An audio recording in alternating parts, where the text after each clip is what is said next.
Hello everyone, I'm Yash Prajapati. Today I'm going to show you 8 best practices to improve Terraform workflow. So, first we will understand what is Terraform. Terraform is used for creating infrastructures and maintaining the infrastructures. For the workflow, we will see differences between Terraform state file and Terraform file. Terraform state file is used to keep track of current infrastructure state. It is a simple JSON file which keeps track of everything. As seen on the screen, here is the example of a Terraform state file. First best practice for Terraform state file is that manipulating the state file. We should not manipulate it directly, as it is a JSON file. It can be directly manipulated, but it is not a good practice. It can generate many errors. So the best practice is to use Terraform commands like Terraform apply, Terraform state.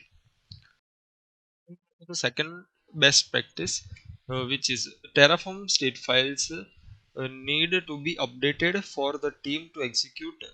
It should be updated and it should be complete to for your team members to be executed at the time of execution.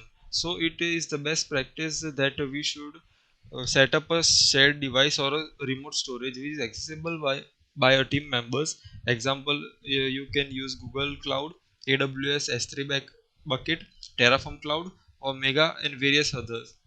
Number 3, in Terraform, when you are working in team, there are two if there are two persons trying to manipulate the state file at the same time, it can create a error or it can corrupt the files. For solution, the TF files can be locked completely after updation. There is feature of locking the state files. It will be useful for not generating any errors. Moving on to number 4. For executing the infrastructure, your files need to be complete and it should not be corrupted. If you lose your TF state file in an error, or whether it is overwritten by your partner or your colleague, or your data gets corrupted, the solution is for you to back up your files. Either you can do it manually, or on AWS you have a feature called versioning which can be useful for backing up the state files. Best practice number 5, which is use one state per an environment. This means using one state file for a particular environment, which can be more useful and it is more convenient, as each state file has its own versioning and locking in the storage backend, which is reliable. The next three practices are for Terraform main file. They will be helpful in how to manage Terraform code or how to apply infrastructure changes. Moving on to practice number 6. When you are working with your team, your code should be shared with every member of the team to increase your productivity.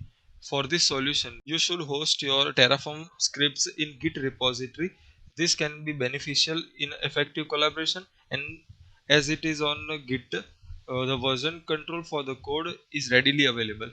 Practice number 7. Continuous integration for Terraform code. Every time you should treat your code as an application code for screening process, which means the changes and the pull request and the merge request. This should be beneficial in easy collaboration, reviewing the TF code by your juniors, and it can also be helpful for running automated tests. Practice number 8. Execute Terraform only in automated build. There's always a question how and who applies those Terraform changes. As you work in a team, everyone contributes their own. The main question is who should make the changes. So for this solution, you should always go through CD pipeline, which is an automated process. It is continuous developing pipeline, which is an automated process, and it is a more streamlined process, and it is reliable. Thank you for watching.